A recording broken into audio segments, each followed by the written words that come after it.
Wake that ass up. Early in the morning. The Breakfast Club. Yep, it's the world's most dangerous morning show, The Breakfast Club. Charlamagne the God, Angela Yee. Envy had to step out, but we got the legend here, man. Young Jizzle. What up, though? Pastor Young, what's happening, my brother? Big Snow. That's my favorite record off the new project, by the way. What? Yeah, Ooh. Big Snow, man. The reintroduction, baby. You gotta let them know what it is. Snowfall is out right now, man. How you feeling? Yeah, man, like new money. All right. You know, Snowfall is out right now. Shout out to DJ Drama, Don Cannon, everybody that was involved. You know what I mean? Yeah. It's one of them things, man. You know, in your career, you just get them moments where you get to play them great games. You know what I'm saying? And this is one of them. Like, you know, I've been doing this for a minute, but it's just like, I just feel rejuvenated, re-inspired.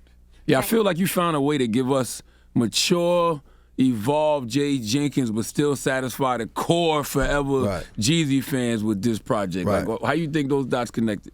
I mean, I just feel like when you're doing it without any expectations, man, we all know, you know, when you're doing it for, you know, if you're doing it for the #1 record, or you doing it for, you know, I don't know, what's they call it? #1 on Billboard. You know what I'm saying? Yeah, it's just different, you know what I mean? But when you're doing it for you, and you just doing what you love, and you ain't even looking at it like that, it's just a different feeling, bro. Mm-hmm. You know what I'm saying? It's therapeutic for me, because it's just like, you know, it gives me a chance to just keep myself grounded, because I done been through so much, but sometimes we get so successful with other things, we forget the struggle we go through. So that just like, you know, tap me on the shoulder, like, hey, don't forget, you can go back. You know what I'm saying? Now, for you and DJ Drama to team back up again, how did those conversations happen from the beginning to get you here? I mean, a lot of people don't know me and Drama went through a lot of stuff. Yeah, y'all had some beef. We had serious. Yeah, we had some serious, you know, times. I mean, it was real, and I just think with anything, it's just like over time, you know, people heal, people grow, and I'm proud of what Drama and Cannon and Lake and all them doing, man. It's amazing, because I remember seeing where they came from. And I just think the conversation was, you know, there was growth there. We're both successful, but we love what we do. You know what I mean? So let's just have some fun. And it's crazy, 'cause we've been kicking it ever since we've been working on the project. You know what I'm saying? And it's just like, it's just love, because you able to brainstorm with people that are like-minded, that are on your level. You know what I'm saying? That are really your peers business-wise too. So it's like I bounce ideas off of them, and they bounce ideas off of me. And it's even real, like, you know, real talk. You know, when I say I own half of Atlanta, I'm not capping. That's a real thing. And when Drama and them was trying to get into real estate, you know, that was a conversation we had, and I turned them on to my guy. You know what I'm saying? To help them. Now they probably own the other quarter of it. You know what I'm saying? So did you see when the internet went to go look, and you know, clearly they don't understand property. They don't understand LLCs. Exactly. I'm an LLC shouted, man. Like, come on. First of all, I beat the Fed. You think I'm finna let y'all pull my? You know what I'm saying? Like, you know what I mean? But it's crazy, because, you know, we as a culture. You right. You know, you say that, and I say that with pride. You know, I'm not saying I got plenty of platinum records. We all do. But a goal of mine was to really be in the real estate game and be a mogul and be for real. And I've done that. You know what I'm saying? But it's crazy, like you said. And it was one of my old houses that I brought my mom, like, from way back in the day. Like the first house I bought her, and it was still in my name, and that's what they was pulling up. I had to call the lady that did my trust and be like, yo, get that out my name too. That's right. Before, you know, somebody try to sue me and get that. It showed the ignorance, though, because people don't understand LLCs. They don't understand trust. You know what I mean? Just like when people say you're a billionaire, they think you got $1 billion in the bank. That's right. Just sitting there, you know, waiting for you to go splurge with it. Yeah, when I was watching Winning Plays, I really I noticed that, like, as far as, you know, buying the Lakers and everything, everything was in real estate. He didn't have a lot of liquid. Right. And that was something that struck out to me, because I was like, okay, having all that money in the bank, right, that's not going to increase in value the way that having a property can increase, or other investments can increase the value. So just having money sitting, because I feel like sometimes our mentality is, we got to stack this money. We got to stack this money. We got to have a large bank account. But because of inflation and the way that rate of money grows, it's not the same. So you do have to invest. I mean, you lose money by just holding it. But I mean, I think culturally, you know what I'm saying, even when I was coming up, you know, that was it. You want to fill the safe up. Yeah. You know, but if your money is sitting in the bank or sitting in the safe and it's not working for you, it's not doing anything. And that's what and by the way, it just like, I had to build that up. You know, my credit line is sick. You know what I'm saying? You know, if anything was to ever happen, you got a crazy credit line. Then also on top of that, it's like you got equity. That's right. You know, I almost own most of my properties flat out. because every big check I ever made, I put it back into my properties or my real estate. And I just think, you should own something. You know what I'm saying? You should have something, because even if you do have a bunch of cash in the bank, anything can happen. You know? I mean, one time I had got into some legal things, and I went to go open my safe deposit box, and they wouldn't let me open my safe deposit box. You know what I mean? Because I had a lawsuit. And that was real to me. I'm like, damn, you know what I mean? You can freeze my safe deposit box in a bank. And, that just goes to let you know that, at the end of the day, it's just like, we as a culture, we get a lot of paper, man. And that's my position in this game. It's just like a lot of these young cats, and I commend them for doing what they're doing, but it's just like you got to set yourself up for 15, 20 years, 30 years in this game that you can do other things besides, just run around the world and pick up bags. You know what I mean? Because when all said and done, you want to sit back, and at a certain age and like live life. You know what I'm saying? Absolutely. Like stress free. So yeah, that's what I'm on. I want to go back to you and Drama. What was the beef over, and how did y'all fix it? Ooh. Well, wow. It got real, bro.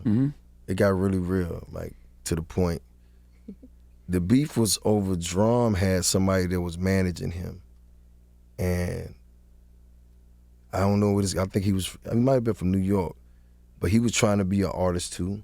And he kind of got into Drum in them ear about a lot of things and just started to build this toxic environment of, he said, she said. And I think Drum, decided they had to go with them because I think at the time, homie might have been their muscle or something like that. I don't know. But he was like supposed to be the G. And something happened at a club. I can't really say, you know what I'm saying? But yeah, it got really bad over time. And I think it was, for me, I came at a point in my life where I just kind of like started healing myself. You know what I'm saying? Because I had a lot of trauma and things. So, and I just started to work on myself. And I think Dromden was doing the same thing because I saw he started losing weight, working out. You know what I'm saying? And it just like over time, we just kind of came back together when the guy got out of their business. And we just started talking here and there. And I think it really was Don Cannon. You know what I'm saying? Like Don Cannon, because he was always like the mediator. Right. You know what I'm saying? But it was crazy because when it happened, me and Don was cool. And Don was like, yo, Drum need to, you know what I mean? So we figured it out. But it came back full circle, man, because just like, even when we did that B-side concert and I was just like going through all the records and all the things we did, it brought back so many memories, man, because it's like, damn, bro, we really been through some, you know what I'm saying? And it just brought everything back full circle. So I just kind of feel like we both just grew, you know what I'm saying, and changed our surroundings. Because I had people around me too, you know what I'm saying? There was putting stuff in my ear, like, yo, they want to go to war, we going to war. I'm like, damn, we going to war with DJ Drama, Mr. Trapper Die. Like, okay, cool, let's do it. I remember back then when I was at Sirius and T.I. and Drama was on my show. And so T.I. was like, Drama, tell him you ain't got no beef with Jeezy. He was like, yeah, man, I ain't gonna be, shout out to the boy Jeezy. And we would play that drop all the time. And Drama was like, that was bad. Stop playing that. He got mad. Right, it was bad. But like, it wasn't a game. I used to show up at shows and Tip would be there. Drama would be in the room with Tip and I'd be like, yo, where you at? You know what I mean? Tip like, yo, it was crazy. Yeah. But I love Drama. You know what I'm saying? And I'm truly appreciative of, just the history we got and the relationship that we built. Cause it just feel good to see, your partners winning, like you winning. And you can have those conversations. But it's great because y'all both thriving too. Right. Yeah. And I think that makes it easier too when life just still going great. You don't need him, he don't need you necessarily. Right. But you bring something for each other, like to come back together and create magic. Right. No, it was dope. It was a whole dope process. Even making the project, it just really felt, like I said, like therapeutic. It was just like, man, like this is what we do. And it gave me the free range to talk and say what I really felt. You know what I'm saying? As far as like the music, I don't have to dumb it down. I don't have to like try to be clean or, you know what I mean? Like I don't gotta try to make a certain type of song. It's just like, this is how I feel. Big snow. That's it. Yeah, I was gonna add like, Michael Jackson, Jeezy, Quincy Drama Jones. And they call me that for real in real life. Michael Jackson, Jeezy? 1,000%. Yo, I swear to God. Who is they? Fort Lauderdale, Florida. Okay. On God. Because I used to be down there hustling when I was young. Okay. They used to call me Bling because I used to come down there, from Georgia when I was young. I just had the Lexuses, the Rolexes, and all that. That's what they knew me by. And then I started doing music because there was some other cats down there that I was hustling with that was doing music. They were called SOP, Sounds of Profit. And I was kind of mocking myself after what they was doing. I went and bought my studio in Georgia, whatever. And then it worked. So and one of my partners that was in SOP, they went to prison and he got out like 8 years later, whatever. But I was still going back and forth down there. But I'm big now. This after Trap or Die, after like Thug Motivation? Yeah. Okay. And I go to the hood, and I just pull up in the hood and be there like regular, you know what I mean? On Parkway, where everybody know me at. Word. And everybody come out, he like, Michael Jackson, Jeezy. And I'm like, See, I thought it was because he was a great dancer. Nah. Only thing with dance with them diamonds, baby. I would, you know what I'm saying? You feel me? But it did something to me. Yeah. You know what I'm saying? Because I would be down there and them people would just show up and they'd be like, Michael Jackson, and it's a real thing. I remember walking in Lauderdale with some of my people, and it was like, yo, Michael Jackson. And they're like, what the hell are they saying? Michael Jackson, Jeezy. Yeah. Shout out to Quincy Fort Drama Jones. Yeah. For sure. Snoop to Fort Lauderdale. I love the record Street Cred too. Yeah. And you say, they lost your street cred. Right. They say you lost your street cred, so what, man? And I'm glad that somebody like you who's glorified the streets for so long, right. You've gotten to the age where you like, you know what, street cred not important. Like, nah. Do you remember the first time you realized that? You came to that realization? Oh, man. I really think that when you start walking in those rooms and you try and do business, nobody really care about what you've done on the streets, you know what I'm saying? And then as a man, you know what I'm saying, you shouldn't care about, because what people think about me ain't none of my spiritual business. Mm-hmm. You know what I'm saying? Like, it's just not. But for me, it's just like, I don't need validation by what you consider to be real for me to be a real man. Like, let's take the rap and the artists and everything out of that. And a lot of the things I did because I was trying to get validation. I want people to know, like, I'm about my issue. I'm gonna do this and that.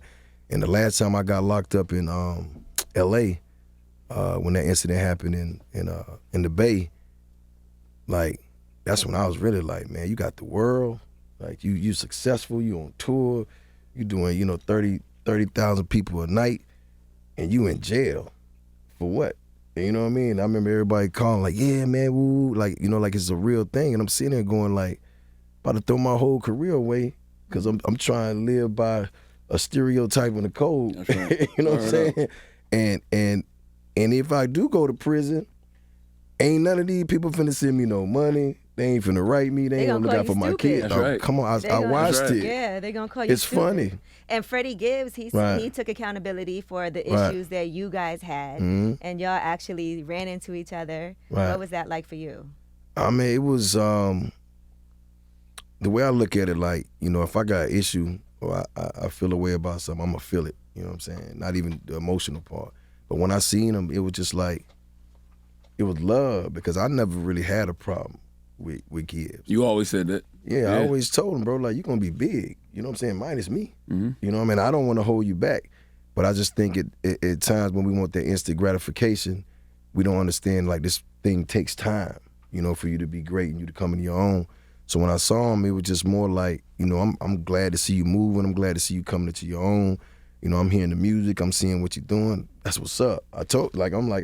Mm-hmm. And we just dapped it up and chopped it up for a minute, exchanged numbers, and it was love. And it's just like, when you really go back and look at it, that process had to happen. But I just think, like I said before, just like when you have trauma and you coming from situations and you really don't know how to communicate, it's always gonna be that when it comes to what expectations are. Mm-hmm. You know what I'm saying? So I just feel like, a lot of the incidents I ever had in music or in business is because there was poor communication. Right. And I feel like if we would have hopped on the phone and chopped it up way earlier, he told me how he felt, I told him how I felt, and we can agree to disagree and then be like, all right, cool, well, we can still get money and still do music and keep this to ourselves. I felt like that would have been the way, but I think we both kind of walked away from this like, he's a better artist person and I have a better understanding for, dealing with artists and people now. Just like, you gotta let people have the room to feel how they feel. Yeah, it always seemed like he took it personal, but for you, it was just all business, because all you ever said was Freddie was just upset because he didn't pop with you. He didn't pop off right. with you. Yeah. And the thing was, everything ain't the right mix though, bro. Mm-hmm.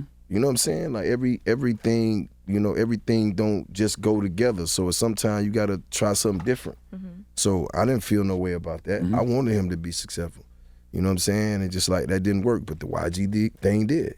You know what I'm saying? So it's just how it works. But at the end of the day, I just feel like that was what was supposed to happen for him. He sees that now. You know what I'm saying? But I hope that he understands going forward, because I had that happen with me with Nas when the hip hop was dead thing. Oh, yeah. You know what I'm saying? I flipped out because I thought he talking about me. I'm like, hold up, man. You know, because I'm winning now. You talking about hip hop dead.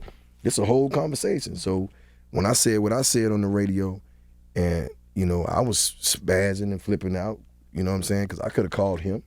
You know, he called me. Hey, King, I can understand your frustration, but let me just tell you, you know, my perspective. And when he explained it to me, calm and cool and collective, I'm like, damn. All right. Right. So that just made me think. So when Gibbs called me with the, I'm just like, bro, we just got to sit down and get in the same room so we can figure this out. That was my thing. So that's why I never took it personal. Right. Also, I want to go back to the Street Cred record because you said something about, you know, the stereotypical things that they think a man should be. Right. I find that everything that they tell us they want us to do to be real always is something criminal. You got to do something criminal. I agree. You got to die. Yeah. You got to go to jail. Or kill somebody. You got to do 10 years, don't tell on nobody. Like, all that. I mean, look, man, to each his own. I mean, I just always believe in integrity, values, and morals. I have that, you know, and I can't speak for another man. They ain't my place, but it's just like, I'll be damned if I did all this to get out of that to do that again. You know what I'm saying? It just doesn't make sense to me. It's just almost like, you know, becoming a millionaire, living beyond your wildest dreams and just going to spend and give all your money away to be back in that same position. It just doesn't make logical sense. You're doing this to get out of your environment, to put people on, and then you're getting caught up in the stereotype of, but I still gotta be a real one. And then you go out here and you put yourself in prison and ain't nobody looking out for you. You know, you go out here and you get killed and ain't nobody taking care of your kids. You know what I'm saying? And everybody I seen try to keep it real. Look what happened. Look what happened to Dolph. Look what happened to Nip. Look what happened to Bankroll. Look what happened to Doe B. You know, look what happened to B&D. You know what I'm saying? It's all because of that. I'm going to be real with them. You got to be real with yourself, man. You know what I mean? That's one thing about it, but I ain't living for nobody but me and mine. You know what I'm saying? Because at the end of the day, that's all that matters. You know, you in your deathbed, you sick right now. The people that really rock with you and love you, they going to be there, bro. Do you feel like you got a responsibility being that, you know, you were the mouthpiece for the streets for so long? Right. You know, probably encouraged a lot of brothers to do the wrong thing. Do you feel like you have an obligation to, you know, encourage them to do the right thing now? Well, I always felt like what I was doing was right because I was always talking about motivating the thugs. I told them when I came in the game that I was corporate thugging. That's what I'm doing. You see it, corporate thugging. You see it, the cognac, the water. Shout out to Nas, shout out to Defiance Fuel. But I think that my position in this, you know, people always ask me, what's your position? What's the Mount Rushmore? My position in this game is just to continue to lead by example because I'm one of the very few that did what I said, and everybody knows that. You know what I'm saying? Everybody knows that I put in my work. But I continue to evolve without having to have any type of validation. So for me, it's just like the more that I can evolve and grow and show people like you can do this and still be who you are, that's my responsibility because it's almost like, where else you gonna go if you coming from the street and you rapping? You supposed to just stay there? You know what I'm saying? 10, 15 years in it, you still thugging? You know what I'm saying? Like, so it's almost like, nah, you go out, you can own a company, you can buy a business, you can buy real estate, and you can still look like this. You know what I'm saying? You don't gotta change up who you are just to do what you do. So I feel like that's more so my responsibility than anything because it's almost like I opened the door for them. I was Mr. Trap or Die. I didn't close the door when I came in. I didn't lock the door. Most of these cats that you see are really coming from the streets, but if you ask them who they saw do it first, it would have to be me. Who else came from where I came from that you saw it in real time and got to where they at? So at the end of the day, I do have a responsibility to keep, you know, that's why you don't see my name in no bullshit. I'm grown as hell. I ain't about to be in no blogs. I ain't about to be, you know what I mean? I ain't about to be in the wrong spots. I ain't been, because I'm a man first. And your philanthropy, you did the Snowball. The Snowball, yeah. Shout out to everybody. You raised almost $500,000 for inner city youths, inner city kids. And then not even that, I just really wanted to bring, you know, my relationships, in a room and put them all together so people can rub elbows and make contacts and network, because I know a lot of people, you know what I'm saying? I always was taught that you gotta know different types of people, you know what I'm saying? So some of my homies who couldn't be in those type of rooms, they had an opportunity to do that. Some of those people that I know that are millionaires, billionaires, that don't understand the culture get a chance to see it now and go like, wow, I never know you guys were doing this. My banker friends was talking to my, to my industry partners about loans and different things, and everybody wanted to come back next year and do it bigger. But, that's what it's about, putting everybody together, you know what I'm saying, and continuing to grow. I love the record King's Crown too. Yeah, that's a real one. And you said one line that stood out. You said just last week you called Shake twice in reference to Chris Lighty. So I was like, damn, after all these years, still hasn't hit you that he's not here? I mean, yeah, man, but like Shake saved my life, bro. You know what I'm saying? He made me feel like I could do anything. And I just kind of feel like he saved my life and I did everything but save him. And that bothers me. But you didn't know what was going on with him, though? I didn't, man, but it's just like how, you hear about suicides and things like that in the world, but then you gotta really think about when you know somebody with so much life, so much to live for, lit up any room, was always happy, always popping his shit. Like, how Shake was. And I never knew. Oh, you never knew Shake? Nah, I never knew. Like, bro, he had an aura around him. You know what I'm saying? You could be down. Shake come around. Hey man, get it together. Oakland kid. Successful. So many people relying. Right. And I couldn't fathom that. I don't think a lot of people know, man. I laid in the bed almost 2 weeks when that happened to Shake. Like I just couldn't believe it. And I kind of felt like he left me alone, but I had to really snap out of it. You know what I'm saying? Like, damn, I want to make him proud. And a lot of that had to do a lot with me and Ross figuring out our differences. Because I know if he was here, he wouldn't want that.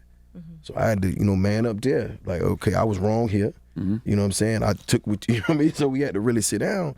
But that was more about, like, damn, like, bro wouldn't want to see us out here going back, because he signed me and Ross. You know what I'm saying? And man, sometimes but then that's why every project I ever done, I give him executive producer's credit on every project I've done ever since he passed, because he always told me, if you got the club, the streets, and radio, you got a hit. And that's always been my formula. And he also made me feel, like a superstar when I wasn't there yet. And I always keep that part with me, man. But sometimes I do find myself like saying things to him, and, or if I make an accomplishment, I'd be like, boy, you see what's going on, right? That type of thing. So yeah, he's a big part of my life, bro. When you think about wanting to call him, what are the things that are on your mind? Well, how I should because Shake was somebody I could sit down and talk about how I'm moving, you know what I'm saying, and what I'm doing right or what I'm doing wrong as far as morally for me. Because he used to tell me, we used to talk, and it might be things that I wanted to do, and he'd be like, man, that ain't with Jeezy. You know what I mean? Like, I have to bring myself back. But a lot of it is, look where I'm at now, look what I'm doing, look how I'm living life. I'm happy, I'm peaceful, I'm zen. Like, I'm not even around here. Like, you know how it go. I come in here 100 deep, you know what I mean? Like what's my man name? Like, baby. All three of y'all. You know what I'm saying? But it ain't that. It's just love, man. It's just and I just know he proud of me, and I just want to, how much, it meant to me that he was in my corner. And you said he signed you and Ross. How come he don't get more credit for that? Because I always feel like Jay and L.A. Reid get that credit. I mean, you know how that go. They the top of the chain, but they would say that Kevin Lyles and L.A. Reid signed me, but Shakir was the one who told L.A. I'm in the streets every day, like Jeezy the real deal. Okay. And then when he went in, he called me, he's like, I got this guy from Miami, I want you to meet him. And then I'll be damned, it was Rick Ross.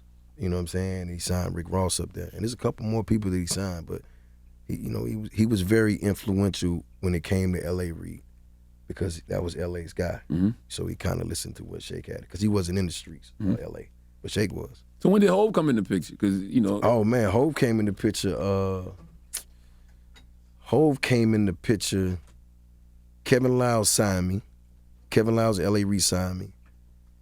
And then Kevin Lyles called me 2 weeks later and said, I just want to let you know I'm not going to be there no more. I'm going to Atlantic. And I was like, oh. You know what I'm saying? Damn. Yeah, 2 weeks. So now I was sitting in the barbershop. I'll never forget in the hood. I was like, damn. Because, Kevin Lyles was the guy. Yeah. You like, now what? Right. And there's like a new president coming in. I'll never forget, I was walking in Def Jam maybe about a month later, and there's like a little alleyway in front of it, but you're not supposed to drive in the alleyway. They have it blocked off with these metal things. And I remember there was a Maybach right in front of the building where you're not supposed to park. Mm-hmm. And I'm sitting at the Def Jam counter giving them my ID so I can go upstairs. And I see the door open, and I look back, and I continue to do what I do. And then I just hear somebody say, yo, Jeezy. And I look back. It was Hov. Mm-hmm. Getting out of Maybach. Mm. He's like, come on, just come on with me. We can go upstairs. He's like, yeah, I'm the new president, right? He's like, whatever you need, I got you. I was like, damn. You know what I'm saying? I love Kevin Lyles, but goddamn, you know what I mean? And the first thing I'm thinking in my mind, I got to get a record out of Hov. I got to figure this out. Immediately. So, right, immediately. That was like my first thought. Like, being with a record with Jay-Z, but nah, I'm stoked. And I remember reading that Jay said he told you that Thug Motivation was a classic. Yeah. Yeah, he did. And then I just remember, because I had a lot of survivor's remorse then, mm-hmm. So I really didn't anything anybody said to me, I just really didn't take it for what it was, because I was still dealing with my demons, trying to figure things out. But when he called me when I dropped USDA, and he was like, you're a certified CEO now, like you done something outside of yourself that was successful, I took that to heart. Because it was like USDA did 500,000 records. And them like my homeboys, you know what I'm saying? Flick Puller, Blood Raw. Yeah, so them like my partners, you know what I'm saying? And it still did 500,000 records. And I was like, damn. So that really resonated with me. I think Thug Motivation 101 being a classic to me really resonated when I got to the Recession, the album The Recession. That's the third one. Yeah, because before that, I was dealing with what I had going on mentally. And when I woke up one day, I was just like, you know what? I ain't in prison. I'm still free. I'm successful. I'm gonna go be a superstar. And that's when I just started. I started, working on myself, eating right, going to the gym. You know what I'm saying? It went a big difference. Right. It went from all the gangsters being in the front row to ladies being in the front row. You know what I'm saying? Throwing panties and bras. I'm like, damn, I ain't never going back. You know what I mean?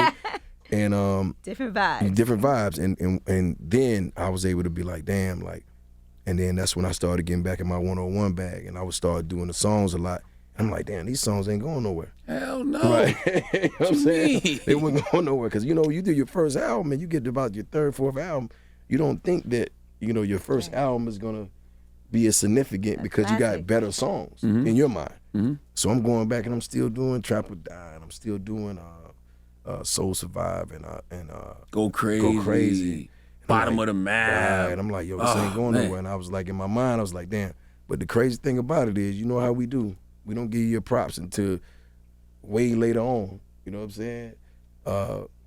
Everybody act like it was regular when it came out. That ain't true. Now, I ain't gonna let you sit there and tell that lie. Now, you ain't gonna sit there and say, there was nothing regular about Thug Motivation 101. Everybody knew what that was. But as far as, but you gotta understand too, a lot of my time I was like in Atlanta, so I was around like my peers or people that I knew. Yeah, because in New York, to see how big it was, and we didn't embrace. Yeah.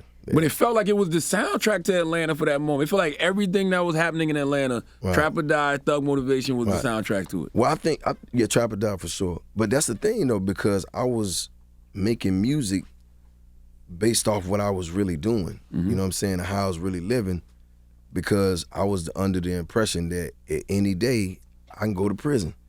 You know what I'm saying? I'm like waiting on it. You know what I mean? So I was just putting everything I had in the music, and it was what was actually going on at the time. And I think that's why it resonated, because I would say stuff that I did last night, and somebody saw that. I seen them in Magic City doing this. I seen them in Traffic riding that. And I just think it really resonated. So it was like, it was the soundtrack for sure. I wonder why they never used the lyrics against y'all. Man, I'm thank God they didn't. Right. I mean, thank God. I know. Yes, yes. No, I know that. That's why I didn't want. What you trying to do? I it, but I didn't say it. What you trying to do? I didn't mean it like that. Allegedly. Oh my God. But it just was, never mind. Don't even worry about it. Let's He go. does have to go, they're saying, because he has to be somewhere. Oh, I man. know. But listen, B-side, so is that a whole tour that you're doing, or just, I know you did Atlanta, you're doing Detroit. Yeah. What's going on with the B-sides concert? I mean, it's just something that I really been wanting to do because, like I said, when I went through all those records with Drum, we just got so many. I mean, this is before any albums. We had to go almost through 300 songs. And these are songs I never get a chance to get because of the way, I'm touring or doing shows. And it's just like a lot of them songs are my favorite, like Air Forces 2 and Jeezy the Snowman and all that. So I get a chance to do them. So it's like a breath of fresh air for me. So I know we're gonna be in Detroit tonight for a B-side show. So that's gonna be lit. And then I think we in Miami the next day, and we're gonna keep it going. I think Philly just hit, Be More. So I mean, I'm just gonna bounce around with it. But more importantly than that, Snowfall out right now. Man, it's really good, man. Yeah. I gotta ask one more question. I got a bunch more. But you a couple times on the project, you talk about your cousin setting you up. Right. And you said you back in your auntie house, but auntie's stealing from you? Right. You think auntie's stealing from you? I had one that got me. And not stealing. Oh, not the auntie I met. No. Okay. Oh, right. I was like, mother. man, that hurt. Matter of fact, she used to hustle with me. Yeah, I know. That's we used to get money together. Yes. But I had other people that you might, my uncles them stole my bonds before. You know what I mean? You know what I mean? I had some cousins that, hit me up for a Nina or two, you know what I mean, in the attic. I had some, aunties that, take a little bit out of there and keep it for themselves and whatever. And when I say my cousin set up my cousin, like that actually really happened. Shout out to my cousin Goldmouth. A lot of people don't know. Goldmouth did 10 years. You know what I'm saying? He did 10 years in the feds. Mm-hmm. And he wasn't even a criminal. He was just my cousin, and he would do it, anything for me and with me. And, one of our cousins, who's supposed to be our big cousin that we looked up to, that we was kind of, whatever with, was the only one that knew what was going on. And he did the unthinkable. Right. And I never forget Goldmouth told me, cuz, I was one car next to you, and I could see you in the driver's seat. And he said all I would have had to do was been like, yeah. And he said, I just remember you riding off, and I rode off, and this is a cousin that wasn't a criminal, and he had to go do 10 years, and it was just like, I couldn't believe that somebody who's supposed to love us and be our big, big homie would do that. But it also taught me about how life is, and when you deal with people, man, and that's why I say just live for yourself. Don't live for these people, man, because if it's you or them, it's always gonna be you. Mm-hmm. They're gonna throw you under the bus. They don't care. Mm-hmm. You know what I'm saying? So, shout out to Goldmouth, because if it wasn't for Goldmouth, there would be no Young Jeezy, Big Snow, Mr. 17-5, you know what I'm saying? None of that. Because it wouldn't have never happened. I probably did them 10 and still been there, still been in the streets. So shout out them. Yeah. Man, I got a million more questions, man, but Snowfall out right now. Snowfall out right now. Shout out to the Breakfast Club. Y'all know what it is, man. Get it anywhere music is at. Absolutely. And holler at your boy when you see me in the street. You know what it is. Big Snow, it's the Breakfast Club. Yeah.